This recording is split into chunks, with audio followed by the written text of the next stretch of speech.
Bismillah ar-Rahman ar-Rahim, le tafsir du 6e verset de la sourate Al-Fatiha. Dans cette vidéo, je vais vous expliquer le verset Ihdina as-sirat al-mustaqim, le 6e verset de la sourate Al-Fatiha. Suivez-moi jusqu'à la fin de cette vidéo.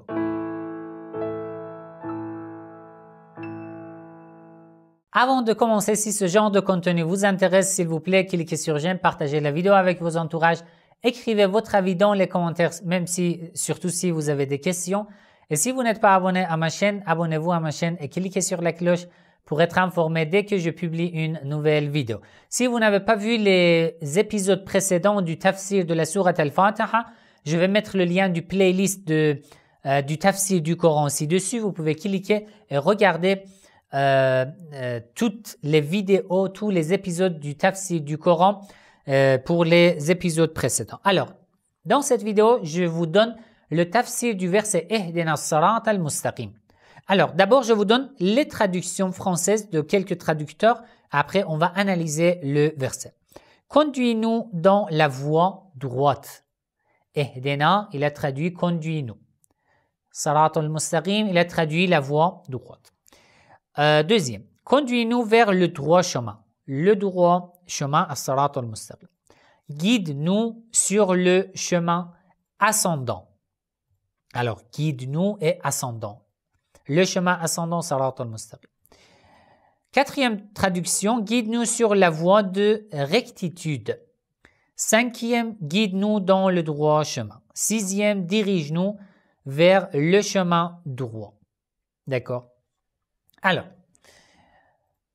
Ihdina provient du verbe hadaya. Hadaya, c'est le fait de guider quelqu'un. D'accord? Alors, on peut utiliser le terme guide-nous, Ihdina, nous, guide-nous. On peut utiliser accompagner, parce que hadaya dans la langue arabe, lorsque tu guides quelqu'un, tu ne le laisses pas. D'accord? Un guide, par exemple, je prends un guide pour me faire parvenir à une ville. Il ne me laisse pas. Il prend ma main, il m'accompagne jusqu'à l'arrivée à une ville que je cherchais. Donc, lorsque je dis Ihdina, ça veut dire guide-moi ou guide-nous et sois avec nous. Donc, moi, personnellement, je préfère accompagner-nous, Ihdina, as-sirat al-mustaqim, dans le droit chemin. D'accord? Quand même, le terme guide-nous aussi est correct. Comme, par exemple, dirige-nous, mais moi, personnellement, je ne vais pas choisir le terme diriger ici, parce qu'il y a le terme hadaya. D'accord? Donc, soit le verbe guider, soit le verbe accompagner. Alors, le terme as-sirat al-mustaqim, dans ce verset, c'est un terme très important. Dans le Coran, il y a de différents termes qui parlent de la même chose. Sirat al-mustaqim ou sirat Allah, le chemin de Dieu. Dans la sourate Shura, le verset 53. Sawa as-sirat, dans la sourate Safat, le verset 37 et 23. Sirat al-Aziz al-Hamid, le chemin de Al-Aziz al-Hamid. La sourate As-Saba, le verset 6. La sourate Ibrahim, le premier verset.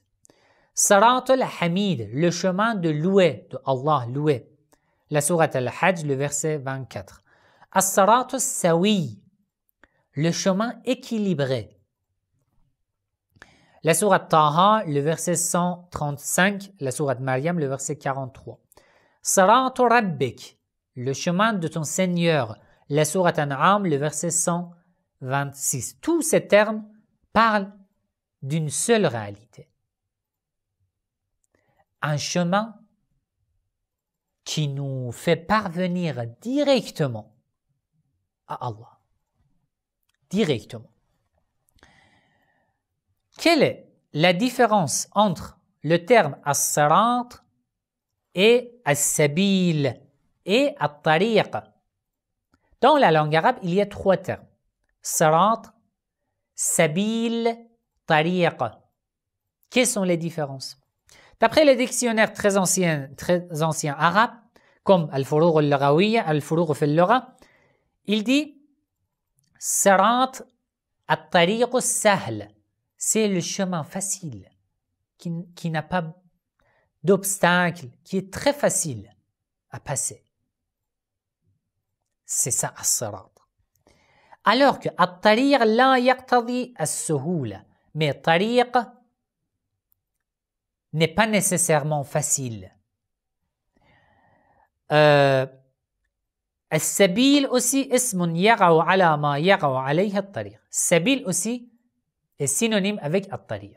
Donc, sirat dans la langue arabe est un chemin facile.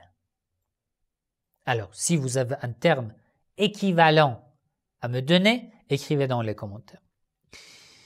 Dans d'autres versets, il faut chercher le terme as-sirat al-mustaqim ou les différents termes que je viens de vous expliquer pour comprendre la réalité de as-sirat al-mustaqim. Ça veut dire quoi exactement le droit chemin? Ça veut dire quoi? Je vous donne, et je vais être rapide, je vous donne plusieurs versets du Coran. La sourate Al-Baqarah, le verset 142. Allah guide vers le droit chemin qui il veut. Donc, il faut demander à Allah de nous guider vers le droit chemin. La sourate Ali Imran, le verset 51. Le fait que tu crois qu'Allah est ton Seigneur, c'est une des conditions d'être dans le droit chemin.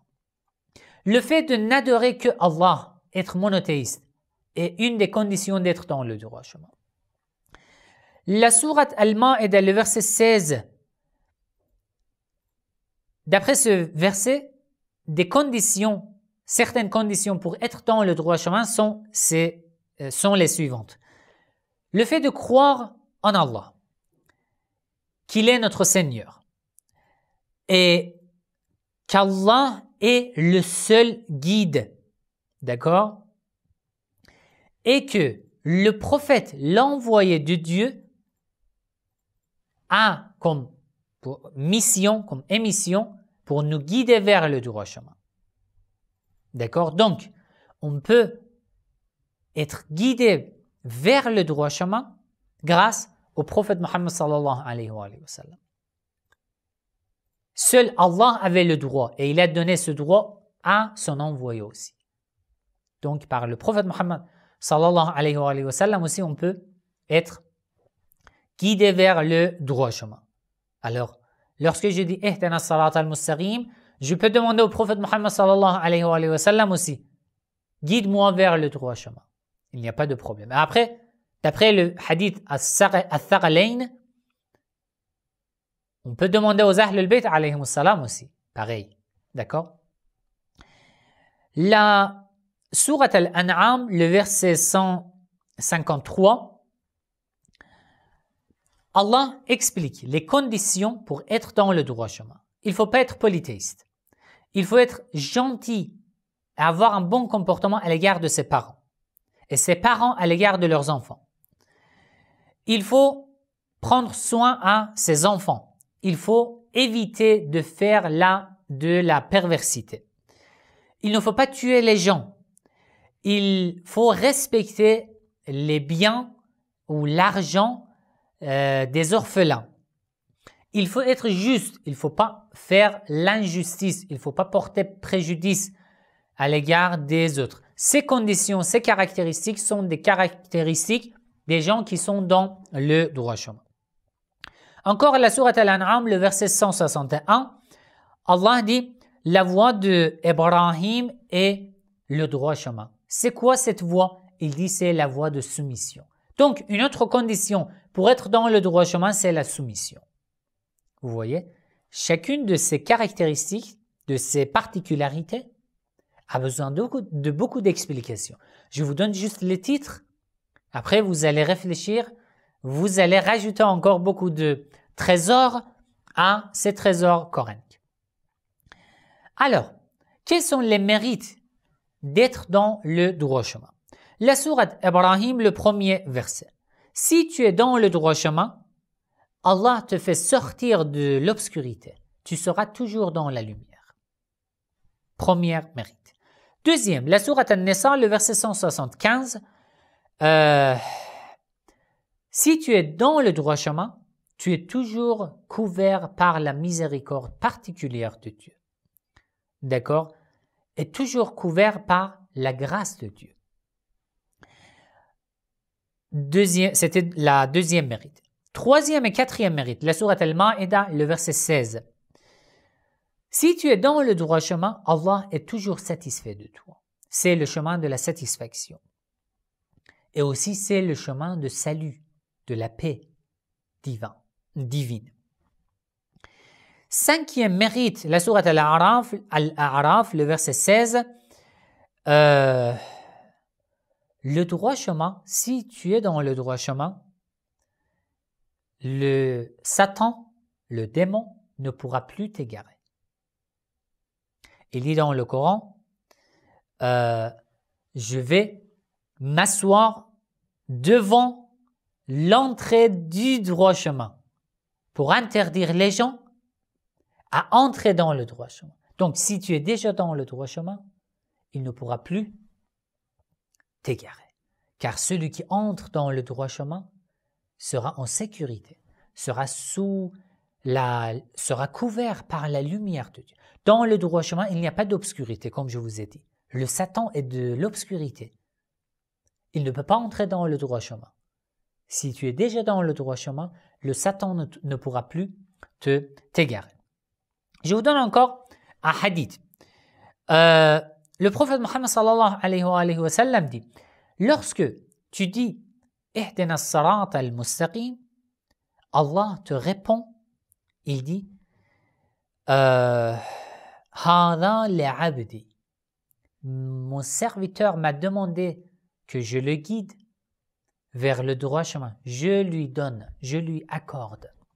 « Wa li'abdi ma sa'al » et je lui accorde tout ce qu'il me demande. « Qad istajabtu li'abdi » J'ai exaucé pour mon serviteur tout ce qu'il me demande. Wa a'ataytuhu ma ammal. Je lui ai déjà accordé tout ce qu'il a désiré. Wa amantuhu mimma minhu wajil. Et je l'ai mis en sécurité. En sécurité de tout ce dont il a peur. Voilà. C'est la récompense de celui qui dit Ihdina as-sirata al-mustaqim. Oh Allah, dirige-nous ou guide-nous ou accompagne-nous dans le droit chemin. Alors, si vous avez des questions, vous pouvez écrire dans les commentaires. Qu'Allah nous accorde l'occasion et la grâce pour pouvoir être parmi les gens qui sont dans le droit chemin. Inch'Allah. Wassalamu alaikum wa rahmatullahi wa barakatuh.